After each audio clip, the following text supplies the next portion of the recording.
everybody, it's the Lawn Gnome, and welcome to the 11th episode of my special 2019 segment, 007, A Bondiful Year.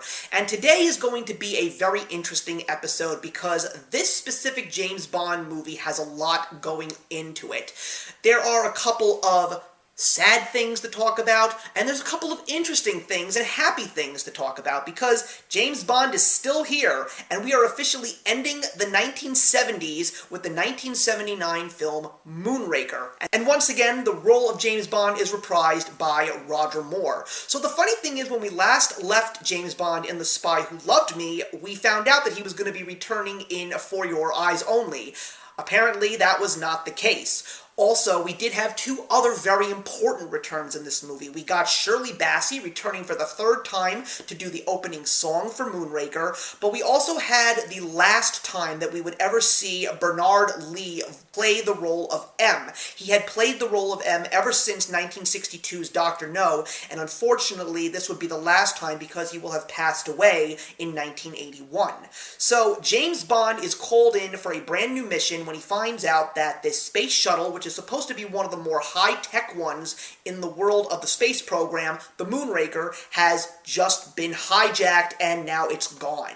And what it leads James Bond to is a major philanthropist named Hugo Drax, who is played by Michael Lonsdale, and he believes that Drax is more than meets the eye. He believes that he is somehow behind this disappearance, and due to a couple of clues that he finds, he leads him all around the world from Italy to Rio de Janeiro, and this one little trail is this vial, which apparently is supposed to be holding a deadly nerve gas. And this nerve gas, while it may be deadly to humans, is not a substance that hurts animals. And this even leads James Bond to the depths of space. Yes, James Bond goes to space in this movie, also with the help of a undercover CIA operative named Holly Goodhead, who is played by Lois Chiles. The two of them try to uncover Drax's plans and see if his intentions are good or if he is just another one of those crazy super villainous madmen. So this movie,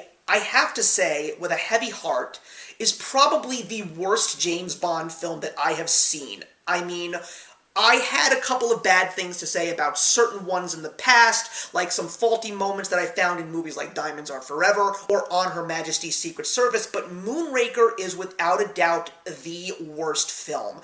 I mean, there are a couple of moments where I actually did find myself laughing.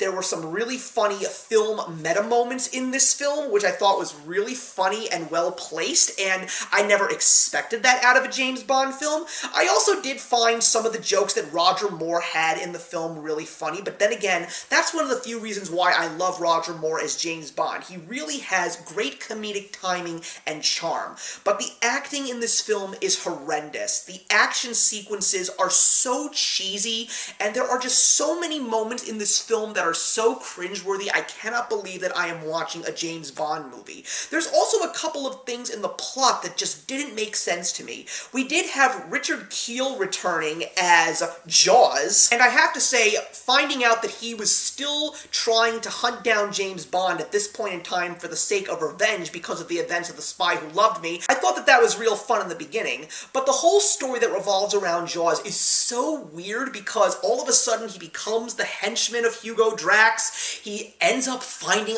love for some strange apparent reason. I have no idea how that even happens in this movie, and I watch it literally with my own two eyes. Although there is a very big surprise that does happen, which sort of makes you understand how all of these things about Jaws fall into place within this film, but it's just something that I felt was not necessary. We also did have another henchman whose name is Chang, and he does have a really cool fight sequence of James Bond in the middle of the film, but then because of the fact that the circumstances that cause his demise happens, that's how Jaws comes on board and works for Hugo Drax. I also didn't find Drax to be a threatening villain. I mean, I've had my issues issues with Blofeld. I definitely think that at this point in time, the strongest villains are Goldfinger and Stromberg, but I really did not care much for Hugo Drax. He really didn't seem so threatening, and even though his plan is definitely one of those outlandish supervillain plans, it's just so stupid to me. And don't even get me started on what happens when Holly Goodhead and James Bond go to space, because we get something that is so out there. I mean, to a certain degree, because of the fact that we have had a lot of science fiction fantasy films in the last couple of years of the 70s, like Star Wars and Battlestar Galactica, Close Encounters of the Third Kind, it only made sense for James Bond to finally join in the science fiction tones, but my god, they are terrible. I wouldn't be surprised if you could have found Moonraker being watched by the guys of Mystery Science Theater 3000 and literally poking fun at this movie from beginning to end. I personally do not feel that there was anything that I could truly appreciate minus the things that I said, and I am definitely upset over the fact that this is what happened with James Bond, especially considering where film had gone, the fact that we were entering a brand new decade of filmmaking with amazing new upgrades in technology, and we get this flop of a film. But they did actually say at the very end that James Bond will return in For Your Eyes Only, so there was still a little bit of hope knowing that James Bond was, if anything, going to survive after this monstrosity that is Moonraker. I'm going to give Moonraker a unfortunate 1 star out of 4. But thank you very much for watching, everybody. Please leave your comments in the box below, and let's discuss Moonraker, and I will see you in the next episode. Hey, thank you so much for stopping by my channel today. If you're new here and want to see more of what my channel has to offer, please click on the link to my last video, or hit that subscribe button to be kept up to date with all of my uploads. Content of all sorts is posted here quite often, so trust me, you do not want to fall behind. I will see you in the comments, and actions speak louder than words.